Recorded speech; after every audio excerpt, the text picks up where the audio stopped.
Hi, my name is Pranay and I'll be talking to you about how stereotyping Asian people, particularly Muslims, as potential terrorists is wrong and how it can have horrible consequences. Seeing a man praying to Allah is enough for some people to assume that he's a terrorist. Well, it's true, isn't it? Many people think that this act of praying to Allah is a sign of terrorism, but it's not. How do you manage to mistake someone praying to a loving, kind, generous God for someone that will kill you without second thought?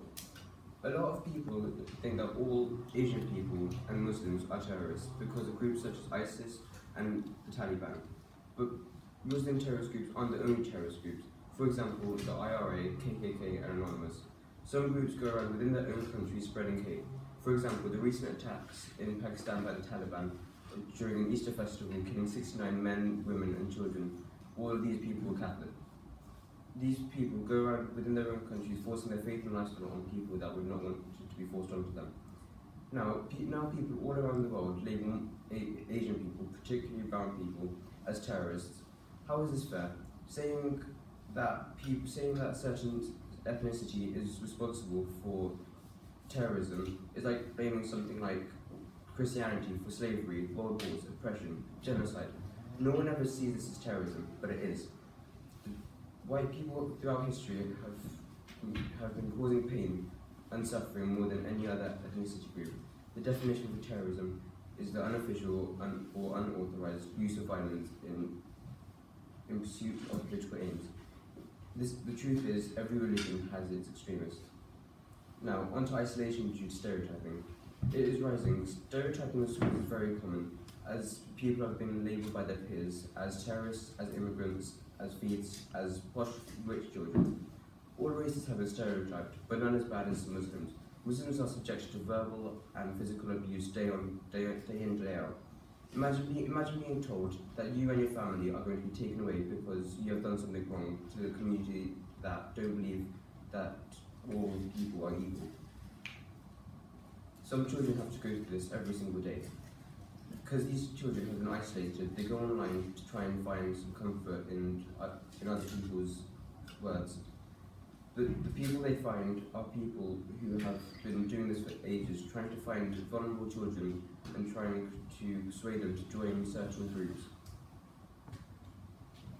The people who find these kids and tell them that it's right to fight for their religion are called extremists. They are trying to egg on these vulnerable children, saying that it's right to fight for these causes, but when it's not. A lot of children end up being brainwashed into believing that groups like ISIS, what they're doing is right.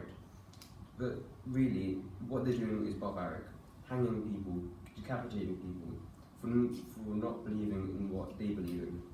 That's something no child should have to go through. And now the news. The news portray Muslims as something that should be people that should be feared.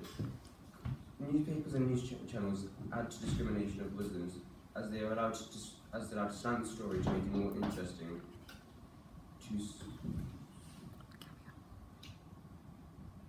Generally, on the news, you're showing the extremist side of Islam, but you're hardly ever showing the true side. Look at Malala. She's just recently won a Nobel Prize on the work that she has done. She was shot in the head by the Taliban, and yet she still fights for what she believes in. We are friends such as Ryan, Muslim, and Saif. They're all Muslims, but they're not. You don't think that they're going to go off doing what other people in other Middle East would do, such as people within ISIS. There's this comedian called Russell Peters. He went to Dubai recently, and you asked some people in Dubai what they think what's going on in Syria is right. They blamed people. They said it wasn't them. They said it was the people in Saudi. This shows that there is even stereotyping and discrimination within own ethnicities.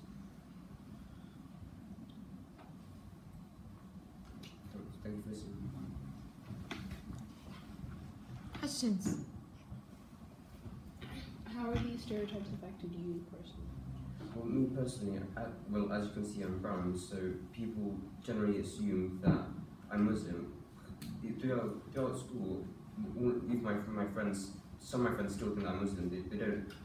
Some people don't know that there are other groups or religions that are brown as well. So I've also been labelled as terrorists and other things. Do you think, like, as you said before, the media has a negative display on, like, religion? Do you think the media can, like, change their way to have a more positive outlook? Well, yeah, they could do that, where by, say, interviewing people that have other views to what they show originally. So say if they talk to, say, imams that have no type of connection to these people in ISIS, they can start persuading people through media that they're not wrong. It's not wrong to be Muslim, it's alright, and it's not all people are terrorists. As you said, in that, especially when media influences how different religions are portrayed, and which leads to stereotypes and prejudice. But do you think that most people, or some people, for example, families with children and futures, don't have a choice but to be stereotypical to protect their family? Well, people don't have to stereotype people, because it's not right to stereotype, because you're making judgments on people. So judging people without actually getting to know them is something that is a big issue at the moment, because people are only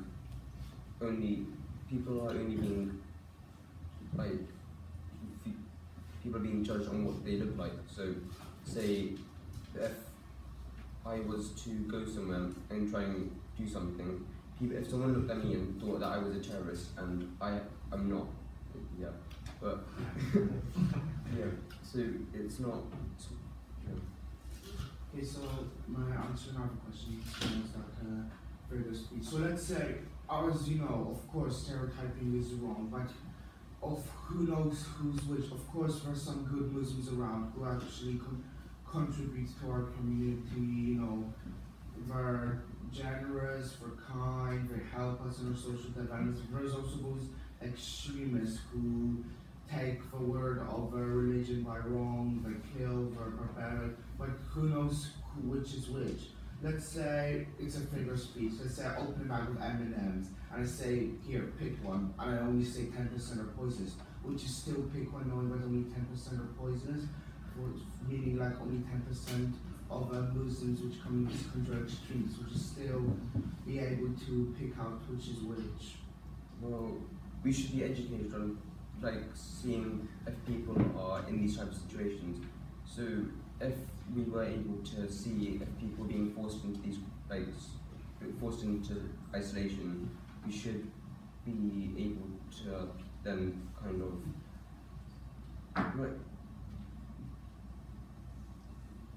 we should be able to identify what's going on by these people and help our friends or anyone in these situations.